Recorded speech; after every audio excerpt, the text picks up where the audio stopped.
chaos baa yimid markaasay noqotay in nabad laga dhigo badi ya oo la kabo nabad waa waxaad isku dhijinaysid na iyo bad baad isku dhijinaysaa ya so Soomaali ahaan ereyga peace nabad baduu ku saabsan yahay ereyga nebi haddaan dib ugu laabano ya nebi waxaa la yidhahaa prophet Soma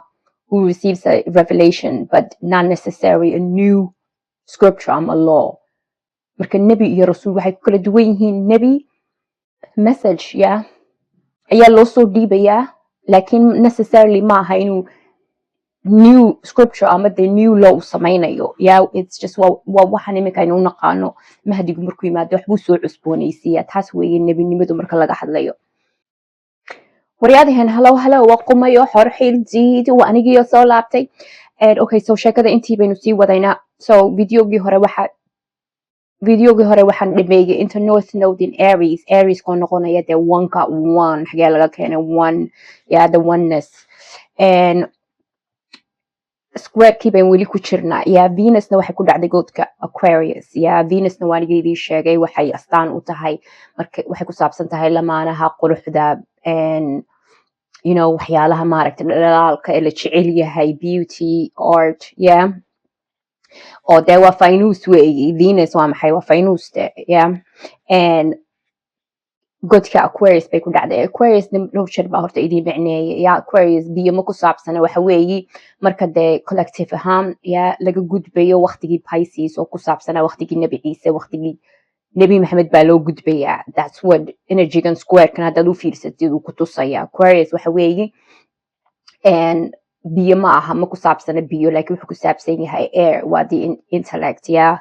and oo de waa waqti cusub weeye I'm sure waad maqasheen golden age kan laga hadlayo mugdigan laga baxayo jaahilnimada laga baxayo waxa lagu sheegayaa in age cusub la galay yeah marka iyagu waxay yidhahaan millennial-kii waynu galay laakiin the millennial-kii in la galay yeah waqtigii cusbaaday golden age weli waa la isku haystaa ma fahantay marka Venus Venusku nalkii wuxuu ku dhacay Aquarius yeah and oo wixii hore la daadinaya wax cusub baa lagu shubaya ma fahanteen oo wuxuu astaantiisu waaba kombe yeah kombe biyo and laga daadinayo and marka energy-gani maxay ina tusaysaa maxay muujinaysaa maxay iftiiminaysaa yeah waxay highlight garaynaysaa ama iftiiminaysaa values of uniqueness yeah you know the unique dadku inay unique way of thinking lahaadaan individuality you know what I mean laakiin waxay dadkan wada clone bay wada noqdeen wada robot yeah isku mid ah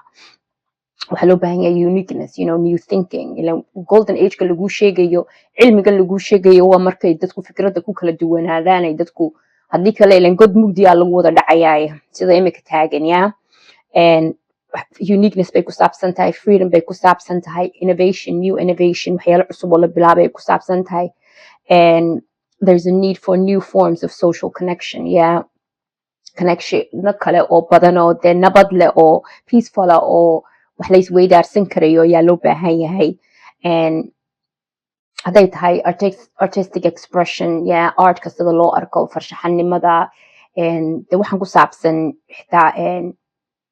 lamaanayaasha sheekooyinkooda sida loo matalo you know what I mean like different way of thinking baa loo baahan yahay yeah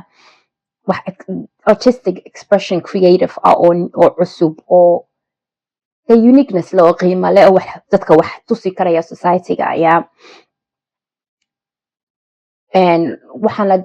dhaqaaq baad arkaysaa isbedel ku saabsan global movement centered around humanitarian yeah in cadaalad adduunka lagu soo celiyo basically obviously technological advancements yeah oo dib in loo eego dee technology daweeyaan u isticmaalayno yeah and tan kale Pluto in Aquarius buu ku dhacay wuxuuna square garaynayaa Venus yeah and marka tension baa jira basically the tension is created by the square aspect between Pluto and Venus marka waa waqti the intense transformation and u dhacayo hadday ku saabsan tahay jacaylka siday lamaanuhu wada dhaqmaan hadday ku saabsan tahay dee waxaan creativity la idhaaho sida wax looga fikirayo fikradda wax keenaysa xitaa hadday ku saabsan tahay maxaa la yidhaha societal values social values waxa dadku qiimeynayaan oo dee laga gudbayo wixii bilaa macniga la qiimeynaya marka waxa weeye waxa la challenge garaynayaa existing norms dadku waxaanay comfortable ku noqdeen bilaa micnaha just dagaalka iyo bilaa anshaxa or radical change waxa baa loo baahan yahay basically this is what this tension Pluto in Aquarius square Venus oo squarekan ku jira uu muujinaya sida relationship-yada loo geli lahaa sida maxaa la yidhahaa dadku dee ay relationship u yeelanayaan between themselves xitaa society ahaan global ahaan structure-yada imika jiree ku saabsan jacaylka hadday tahay quruxda hadday tahay harmony hadday tahay wax la raadinayaa de sinaan iyo cadaalad siman oo coexistence samayn karaysa basically dib waraayadan waan la isku eegaa that's the tension marka squarekan guud ahaan haddaynu u eegno guud ahaan energy-gan ama dee squarekan imika cirka ku aragnay wuxuu si wada jiraa usoo jeedinayaa isbedel qooto dheer loo baahan yahay iyo in dib u qiimeyn loo sameeyo de sida xiriirka ama de hal abuurka hadday tahay shaqsinimada